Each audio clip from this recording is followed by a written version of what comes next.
আচার দেখে জিভে জল আসে না এরকম মানুষের সংখ্যা খুবই কম। তার উপরে সেটা যদি হয় কাঁচা আমের টকঝাল মিষ্টি আচার, তাহলে তো কোনো কথাই নেই।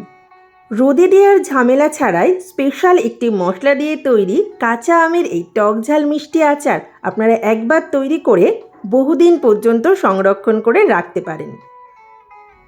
নমস্কার বন্ধুরা, আমি মৌমিতা। আপনারা দেখছেন মৌমিতার রান্নাবাটি। আজকে আমি আপনাদের সাথে রোদে দেওয়ার ঝামেলা ছাড়া খুব সহজ পদ্ধতিতে টকঝাল মিষ্টি কাঁচা আমের আচারের রেসিপি শেয়ার করব। আপনারা যদি এই রেসিপিটি স্টেপ বাই স্টেপ ফলো করেন তাহলে আপনারাও এই আচার তৈরি করে বহুদিন পর্যন্ত সংরক্ষণ করে রাখতে পারবেন। তাহলে চলুন রেসিপিটি শুরু করি। আচার তৈরির জন্য এখানে 3টে মাঝারি সাইজের কাঁচা আম নিয়েছি। খেয়াল রাখবেন আমগুলো যাতে শক্ত হয়, নরম হলে আচার ভালো হবে না। এবার আমগুলোর খোসা ছাড়িয়ে ধুয়ে পরিষ্কার করে কেটে নেব। আম খোসা ছাড়িয়ে ভালোভাবে ধুয়ে পরিষ্কার করে ছোট ছোট টুকরো করে কেটে নিয়েছি। এই যে দেখতেই পাচ্ছেন আমি কিভাবে কেটে নিয়েছি। আম ধোয়ার পর জলটা ভালোভাবে শুকিয়ে নিতে হবে। খেয়াল রাখতে হবে যাতে কোনো জল না থাকে। দিয়ে দিচ্ছি এখানে 1 কাপ চিনি। চিনি দিয়ে আমের সাথে খুব ভালোভাবে মেখে নিতে হবে। আপনারা আচারের জন্য যে আমটা ব্যবহার করছেন সেই আম কতটা টক বা মিষ্টি সেটা বুঝে চিনির পরিমাণটা বাড়িয়ে বা কমিয়ে নিতে পারেন। আম চিনি দিয়ে খুব ভালোভাবে মেখে নিয়েছি। এবার এটাকে ঢাকা দিয়ে 10 থেকে 15 মিনিটের জন্য রেস্টে রেখে দেব। আচারের জন্য স্পেশাল মশলা তৈরি করে নেব। এজন্য গ্যাসে একটা প্যান বসিয়ে এখানে দিয়ে দিচ্ছি 1 চা চামচ গোটা ধনে, দিয়ে দিচ্ছি 1 চা চামচ গোটা জিরে, আর দিয়ে দিচ্ছি 1 চা চামচ মৌরি, আর এখানে দিয়ে দিলাম 3টে শুকনো লঙ্কা। এবার গ্যাসের ফ্লেম লোতে দিয়ে সমস্ত কিছু ভালোভাবে ভাজা ভাজা করে নেব। খেয়াল রাখতে হবে এই মশলা যাতে পোড়া না লেগে যায়, তাহলে আচারের টেস্টটা খারাপ হয়ে যাবে। দেখতেই পাচ্ছেন মশলা খুব ভালোভাবে ভাজা হয়ে গেছে। এর থেকে আর বেশি ভাজার দরকার নেই, তাহলে মশলা পোড়া লেগে যাবে। এবার গ্যাসের ফ্লেম বন্ধ করে এই মশলাগুলোকে ঠান্ডা করে গুঁড়ো করে নেব। তবে খুব বেশি মিহি গুঁড়ো করব না, একটু দানা দানা রেখে গুঁড়ো করে নেব। গ্যাসে একটা কড়াই বসিয়ে দিয়েছি আর এখানে দিয়ে দিচ্ছি 1 টেবিল চামচ সর্ষের তেল। এখানে অবশ্যই সর্ষের তেলই ব্যবহার করবেন। তেল গরম হয়ে গেছে, ফোড়নের জন্য দিয়ে দিচ্ছি 1 চা চামচ পাঁচফোড়ন। এবার একটু ফোড়নটা আসার জন্য ওয়েট করছি। ফোড়ন চলে এসেছে। এবার এখানে দিয়ে দিচ্ছি আগে থেকে চিনি দিয়ে মেখে রাখা আমগুলোকে।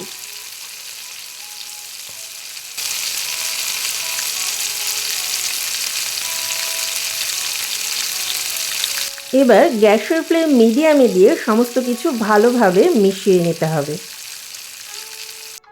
এভাবে আমগুলোকে ভালোভাবে নাড়াচাড়া করে বেশ কিছুক্ষণ রান্না করে নিতে হবে।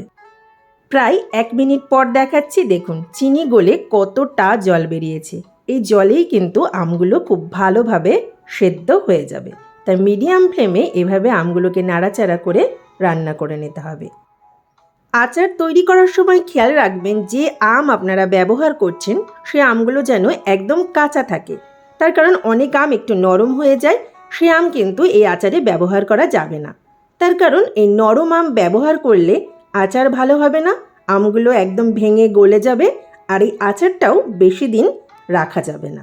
এই ছোটোখাটো বিষয়গুলো মাথায় রাখলে আচার বহুদিন পর্যন্ত ভালো থাকবে। 3 থেকে 4 মিনিট পর দেখাচ্ছি, আমগুলো এখন প্রায় 80% সেদ্ধ হয়ে গেছে। এইবার এখানে দিয়ে দিচ্ছি 1 চা চামচ বিট লবণ। একই সাথে দিয়ে দিচ্ছি 1/4 চা চামচ রেগুলার ব্যবহার করা লবণ। আচারে এই বিট লবণটা দেওয়ার জন্য আচারের টেস্টটা আর বহুগুণ বেড়ে যায়। যে কোনো আচারের ক্ষেত্রে বিট লবণ দিলে তার টেস্টটা অনেক বেশি চটপটা হয়। লবণ দিয়েও সমস্ত কিছু খুব ভালোভাবে মিশিয়ে নিচ্ছি।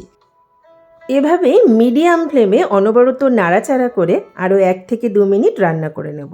দেখুন চিনি থেকে যে জলটা বেরিয়েছিল সে জলটা অনেকটাই শুকিয়ে এসেছে।